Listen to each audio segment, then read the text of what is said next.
আসসালামু আলাইকুম, welcome to my channel আমার রান্নাঘর।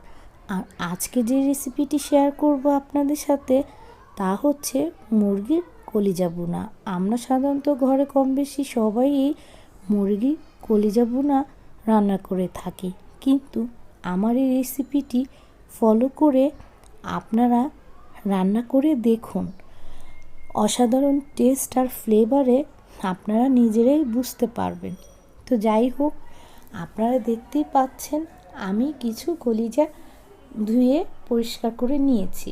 এরপর সম্পূর্ণ কলিজাগুলো পানি থেকে তুলে ভালো করে ছেঁকে নিব। দেখতেই পাচ্ছেন আমি কিভাবে ছেঁকে নিচ্ছি পানিগুলো। আর হ্যাঁ, খেয়াল রাখতে হবে ঠিক এরকম করে যাতে পানি যখন পড়বে তখনই আমরা একটা পাত্রে তুলে নিব।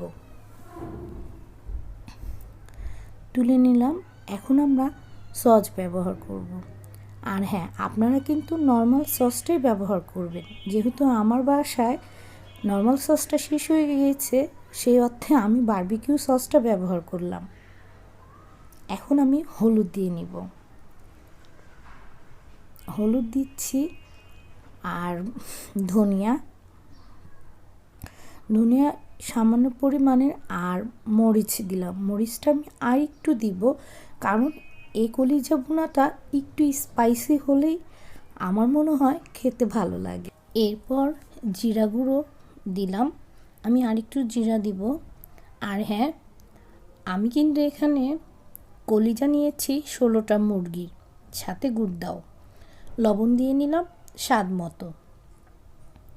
আর হ্যাঁ, এখন আদা রসুন দিয়ে দিলাম। এখন খুব ভালো করে এটাকে মিক্স করতে হবে, যাতে করে কলিজাটার সাথে মশলা ভালো করে মিশে। এর জন্য দেখতেই পাচ্ছেন আমি খুব ভালোভাবে মিশিয়ে নিচ্ছি। হ্যাঁ, এরপর আমি জাস্ট 1 চা চামচ পরিমাণ লেবুর রস নিলাম। আর এখন আমি দিব বাটার জাস্ট মাত্র একটা ফ্লেভারের জন্য। বাটারটা দিলে ফ্লেভারটা অসাধারণ আসে। দেখতেই পাচ্ছেন আমি কি পরিমাণে নিয়েছি। আর হ্যাঁ, সেম 1 চা চামচ আমি টমেটোর জুস নিচ্ছি। এটাকে আমি খুব সাবধানে জুসটাই বের করে নিচ্ছি, দেখতে পাচ্ছেন। হ্যাঁ, আপনারা চাইলে টমেটোর জুসটা একটা বাটিতে আগেই বের করে নিতে পারেন। তারপর আমি কিছু পেঁয়াজ নিয়ে নিচ্ছি, 1 বাটি পরিমাণ পেঁয়াজ কুচি। এখন এই পেঁয়াজ কুচিটার সাথে 2 টেবিল চামচ চিনি অ্যাড করব।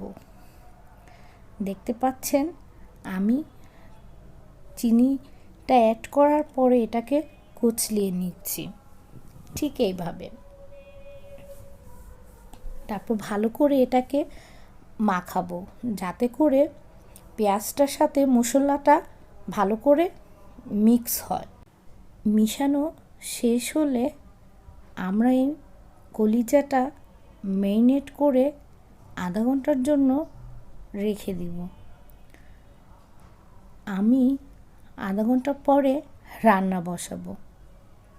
যাই হোক, আমরা ঢেকে দিলাম। আধা ঘন্টা প্রায় শেষ। তো আমি একটা পাত্রে 2 টেবিল চামচ পেঁয়াজ নিয়ে নিয়েছি, আর ওই ম্যারিনেট করা কলিজাটা আমি ঢেলে নিলাম। দেখতেই পাচ্ছেন একটু সাবধানে নিতে হবে, আর আমার চুলার আঁচটা কিন্তু একটু বাড়ানো আছে। তো যাই হোক, এখন আমি একটু এটাকে কষানোর পরে এটাকে মিডিয়াম আঁচে রেখে দিব। 5 মিনিটের মতো এভাবে কলিজাটাকে আমরা কষিয়ে নিব। এরপরে গরম মশলার গুঁড়ো আমরা 1 চামচের হাফ চামচ দিয়ে নিলাম। দেখতেই পাচ্ছেন এখন আমরা এটাকে একটু নাড়া দিয়ে নিলাম, যাতে মশলাটা মিশে যায়। তো যাই হোক, আমরা এখন এটাকে ঢেকে দিব। কিছুক্ষণ মধ্যে আমরা এটাকে ঢাকবো। আর হ্যাঁ, যেহেতু মশলাটা দিয়েছি, তো আমি এটাকে একটু সুন্দর করে ইয়ে করে ঢেকে দিলাম ঢাকনা দিয়ে, দেখতেই পাচ্ছেন। তো 5 মিনিট পরে আমি গরম মশলা দিয়ে দিব এখন, কারণ যেহেতু মশলাগুলো একটু হওয়ার পরে গরম মশলা, আর এখানে আমি কাঁচামরিচ আর কি ব্যবহার করলাম না, কারণ কাঁচামরিচের চাইতে শুকনো মরিচটাই ভালো লাগে। তো 3-4টা আমি শুকনো মরিচ এটা ছিঁড়ে দিয়ে দিলাম। তো যাই হোক, আমি আবার নাড়া দিয়ে দিলাম, নাড়া দিয়ে এখন আমি ঢাকনা দিয়ে ঢেকে দিব। আর ঠিক আমরা 20 মিনিট পরে আঁচগুলোর আঁচটা কিন্তু মিডিয়াম হাই থাকবে। তো 20 মিনিট পরে দেখুন আমার রান্না পুরোপুরিভাবে হয়ে গেছে। যাই হোক, আমি একটু জিরা দিয়ে নিয়ে এটাকে একটু নেড়ে নিব, তারপর আমি নামিয়ে ফেলবো, কারণ এটা হয়ে গেছে। আর আমি ঠিক এরকমই চাচ্ছিলাম ভুনাটা, দেখতেই পাচ্ছেন খুবই ইয়ামি হয়েছে। তো যাই হোক, যদি আমার ভিডিও ভালো লাগে অবশ্যই আমার চ্যানেলটিকে সাবস্ক্রাইব করে বেল আইকন ক্লিক করতে ভুলবেন না। ধন্যবাদ সবাইকে।